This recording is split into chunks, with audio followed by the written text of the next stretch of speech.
Leger Douzable here with one of the most explosive defensive tackles in this draft, Walter Nolen from Ole Miss. Walter, your game, I talked about it, it's explosive. You get in the backfield, creating a lot of havoc. Is there any specific players that you watch their tape and try to emulate their game and maybe take some of their game and make it your own? I really, to start out, I like to start off with Aaron Donald and Chris Jones. I feel like those two very explosive athletes, and they play violent in the trenches, so I try to replicate myself off them a lot. Well, speaking of violence, during the press conference you said that's what describes your game, violent. Describe that a little bit more. What do you mean by that? Really just, when you get on the football field, it's kind of like a war room. It ain't supposed to be no friends. The person across from you, not your friend, that's your enemy. So that's what I always say. And it's kind of like I always say it's kind of like the man across from you trying to take the food off your plate or the food off your family plate. And I ain't going for this. So. I love that. Love that. Let's go back to the Senior Bowl. Because a lot of guys that are projected to potentially go in the first round don't do all-star games. Why was it so important for you to show up and compete at the Senior Bowl? Really, I just, I'm a competitor at the end of the day. I always have been, I always will be. I feel like a lot of people, they kind of, once they hear their status or hear about where they might go, they kind of feel like they already on the ride. But I'm still trying to strain every day, man. I'm trying to get better at something. So. And that's something that I know teams will really lean on and they'll like about you, your competitive nature. So, funny thing is, we had your former teammate on here, Shamar Stewart. Yeah. And she's smiling already. He told us, when you guys were teammates at Texas A&M, that you had one of the dirtiest lockers. I'm going to keep it a bean, in the locker room. What was in your locker, man? I ain't gonna lie. I feel like I was kind of like a hoarder. I ain't never take nothing home. I always just put it on the loop. And I had like 20 of the same shirts, like 20 pair of shorts, like 5 pair of shorts. I really kept all my football stuff in there.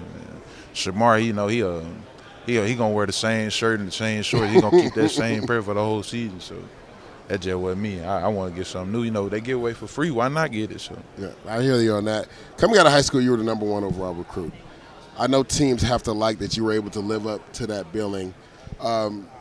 Being able to be the number 1 recruit coming out and live up to the billing, does that, you feel, give teams confidence knowing that if they take you somewhere in the first round, that you're going to be able to live up to the hype?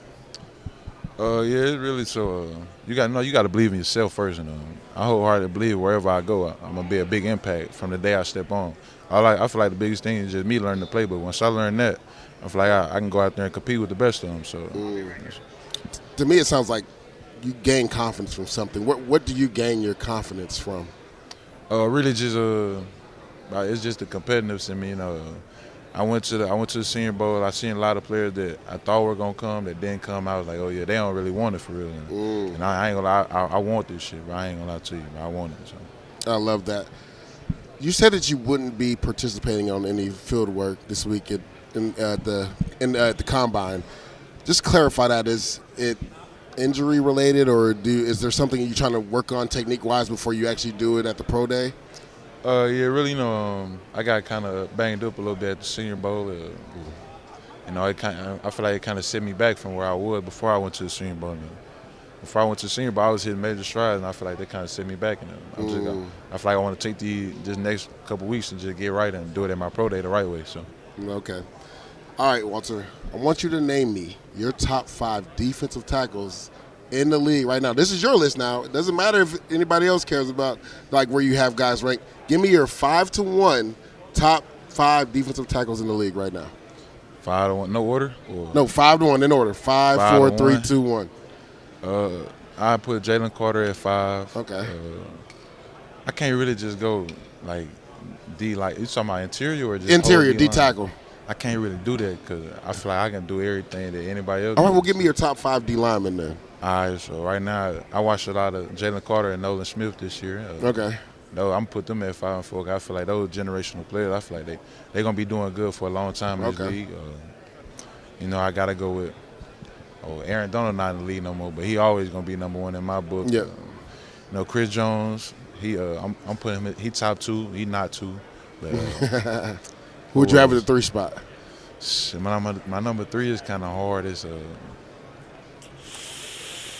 I ain't gonna lie. I gotta go Myles Garrett. Myles Garrett. I was gonna say you left Myles out there. I gotta put Myles Garrett in there. All right, now we're gonna build the perfect defensive tackle. right? We're going to give you these different attributes. One's going to be size, strength, agility, moves, football IQ, and motor.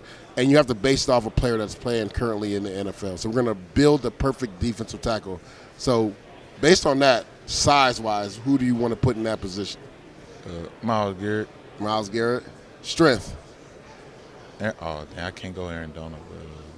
You can. Can I go? You can go Aaron Donald. Aaron Donald, because he's strong as an ox. Agility.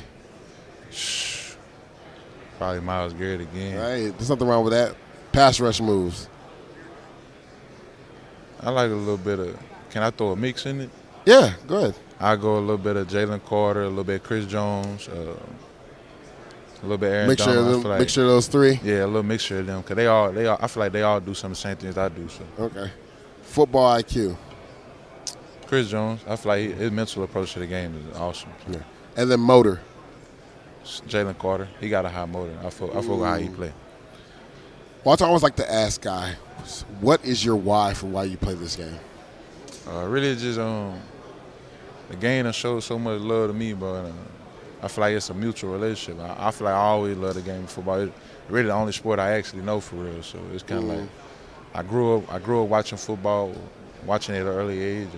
I played at an early age, and it was just like really not the hardship, but everything I learned, the relationships, everything. Like everything that come with football is more than just putting on the helmet and shoulder pads. It's a lot that come with it, the relationships, the people you meet, the connections you can make, the future you can have without football that football brings. So we're going to play one more game before we get you up out of here. We're going to show you some pictures of some front seven guys. We're going to see if you can name them. Are you a football savant?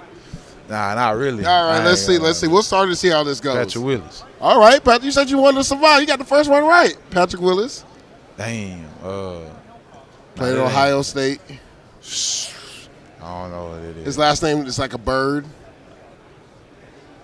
It's a type of a bird, his last name. God, I'm not good with names. A.J. Hart. A.J. Hart, right? Yeah.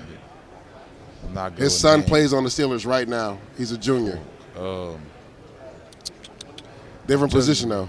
I'm not good with names. Joey at Porter. all, bro. I ain't gonna lie to you. I'm not good with names. Well, that's the last one. We'll do. This will be a good pull if you get this one. Takeo Spikes. Yeah. Well, this will be the last one right here. I ain't gonna lie to you, bro. Robert Mathis. It's all good. I'm not good with names. My man started off hot, though. Patrick Willis, Leger Douzable, Walter Nolen. Appreciate you stopping by. Appreciate you having me, bro.